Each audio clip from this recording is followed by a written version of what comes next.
potential targets is so long that Democrats will likely have to decide which investigations to prioritize. Joining us now, Democratic Congressman James Walkinshaw of Virginia. He's a member of the House Oversight Committee. Sir, thank you for coming back to the weekend. We're gonna get to the actual investigations, but I am curious about another question that has been bouncing around. This is the question of impeachment. Yeah. And, leadership has kind of publicly and definitely privately shoot away the ideas that there will be an impeachment investigation that take up a lot of time and resources when there are all these other things that happen, and he's not getting thrown out of office. We know that, and Republicans aren't going to sign on board. In December, you said to Axios that Trump committed impeachable offenses. I think Trump has committed a number of impeachable offenses, but the impeachment process needs to be preceded by investigation, deliberation, a lot more process. And you voted present on a motion, I think that month.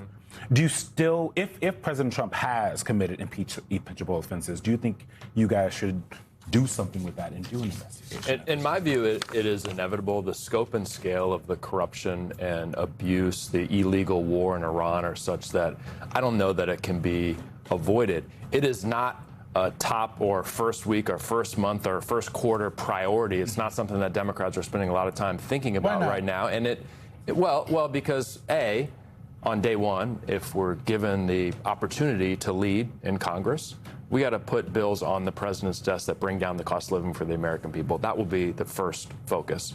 And all those investigations that you mentioned will have to precede any serious conversation about impeachment. So we got to lay all that out for the American people. We got to dig up whatever else needs to be dug up about this corruption and this abuse of power that's taking place. And if that leads to an impeachment process to further explicate that for the American people, then that's what will happen.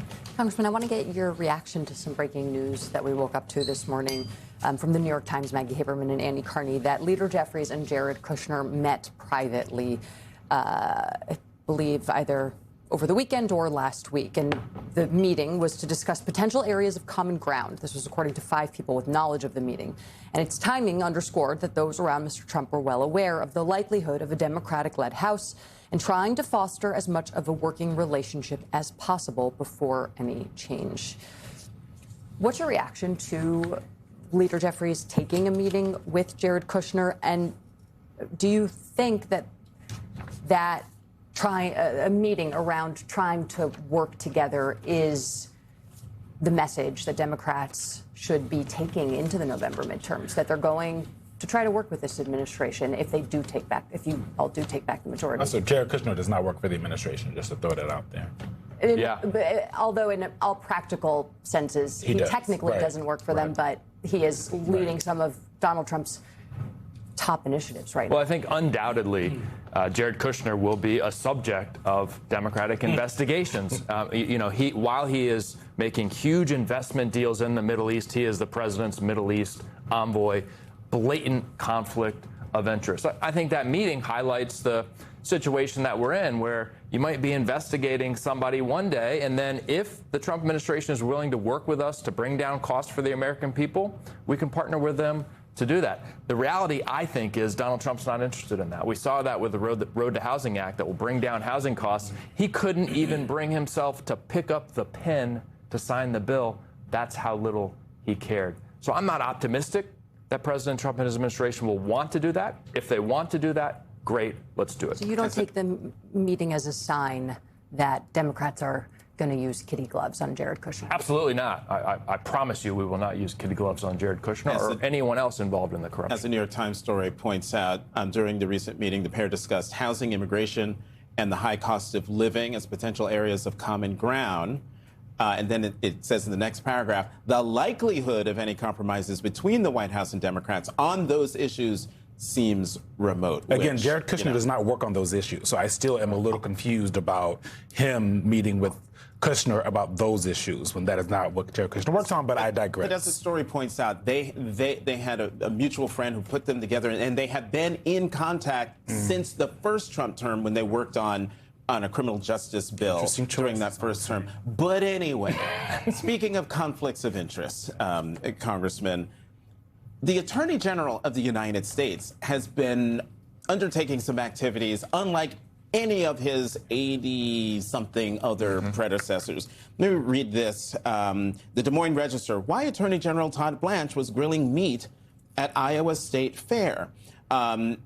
He was working the grill along with Iowa Attorney General Brenna Byrd, who's seeking re-election. Democracy docket. Attorney General Blanche appears to endorse GOP candidate in latest politicization of DOJ. Blanche spoke at a political rally in Nassau County, New York, alongside Trump, where Blanche appeared to endorse Nassau County Executive Bruce Blakeman, who's running for New York governor against Kathy Hochul.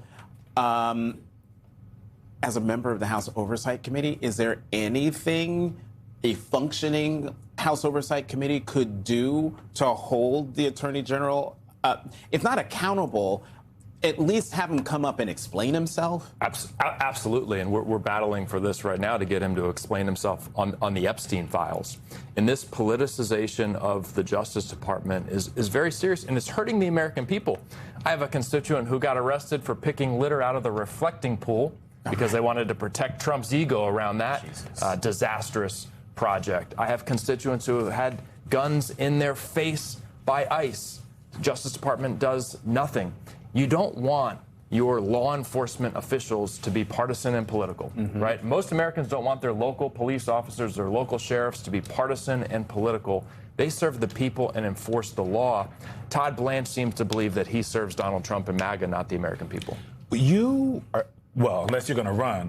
I don't think you'll be the chair of oversight. If they No. I don't know if you want to announce you're going against Robert Garcia. Okay, I just throw that out there. I don't want to, stop your dreams. What is, for you, the first investigation that you want to see the Oversight Committee work on? Well, I am particularly interested in DOGE. Yeah. Obviously, the impact on my constituents in Northern Virginia has been severe, but I think the impact on the American people has been severe.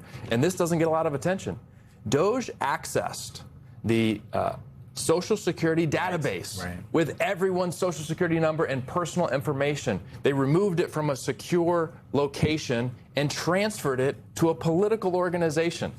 This is an outrageous scandal that hurts every American, puts every American at risk, and there's a litany of scandals like that from DOGE. We learned recently that they completely lied about the purported savings. So for me personally, DOGE is at the very top of the list.